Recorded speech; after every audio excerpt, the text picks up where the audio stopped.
Welcome to Drowsy Drone Gaming. I'm your host, Kilimanjaro, or more accurately, I assume I'm your host. This could all be a dream. I might not even exist.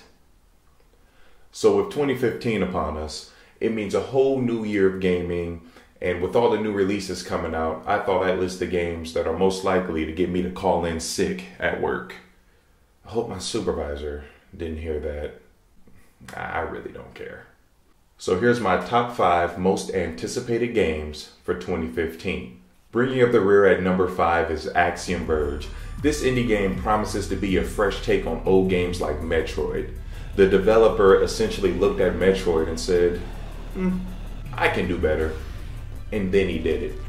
This game looks like it nails the Metroidvania style gameplay, and the art direction is just fantastic.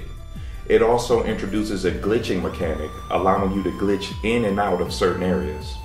The only reservation I have with this one is the game's length. It's likely going to be very short, and I mean like 6 hours short. And while that will be good for the price, I feel like I'm going to be left wanting. You can look forward to this game on the PS4 sometime in 2015, but for the PC Master Race, it's already out in beta. Next up on my list is Dying Light. Now, Dying Light looks like everything I want in a first-person zombie game. And really, that's my biggest issue with it. Any game that promises the world typically falls short. But at the same time, I just can't ignore how awesome the parkour looks or how good the game looks overall. The weapons look nice, and the minute-to-minute gameplay seems like it will be a blast. Now with all that said, the story is probably piss poor, and I'm perfectly fine with that as long as they put a ton of stuff in the game to do, because there is nothing like running around a big, empty world. If this game pulls off its gameplay and has lots of good side quests to do, it will be good despite the lackluster story we can all assume it's going to have. If it does not, then it will be back to the drawing board. Either way, we'll find out January 27th. Next up on my list is Monster Hunter 4 Ultimate. Now, if you've ever played a Monster Hunter game before, you know exactly what you're getting into. You hunt giant monsters and use their rotting remains to forge armor and weapons so you can go out and hunt even larger monsters. This is a game where almost every level is a satisfying boss fight. And with new weapons and a greater focus on player maneuverability, this one looks like it'll be the best handheld Monster Hunter since 2008's Monster Hunter Freedom Unite.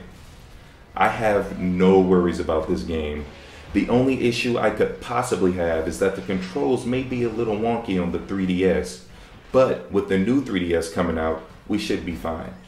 We can expect to hunt dragons to near extinction first quarter 2015. Now it's a close race between these last two games, but I'm just going to come right out and say it. Legend of Zelda Wii U is my number 2. And I know that makes me sound like a filthy casual, but bear with me. I am tremendously excited for this game. The Legend of Zelda series is my favorite series of all time, and a new 3D adventure will do me some good. I'm in a really dark place right now, and I just need to feel like a hero. From what they've shown of this game so far, it looks like it will be huge. We don't know a lot about this game, so my excitement is essentially based off name recognition. With that being said, my biggest fear is that they will ruin the precise gameplay in the name of innovation. Now, I don't know what type of innovation they're trying to put into this game, but for the love of God, please don't let it be motion controls, or at the very least make them optional. If all goes well, we'll be back in the land of Hyrule sometime this year. My number 1 most anticipated game for 2015 is Bloodborne. Now, to be completely honest, it was a very close race between this and The Legend of Zelda. Bloodborne won out mostly because I know more about it. This is essentially a new Souls game. If you ever played a Souls game, Demon Souls, or either of the 2 Dark Souls, you pretty much know what to expect. Slow, methodical exploration and lots of punishment. And I mean lots of punishment.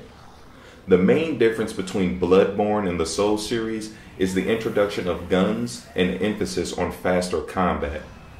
There is a lot to like here and way too much to go in depth, But to sum it all up, it looks like a faster paced Dark Souls.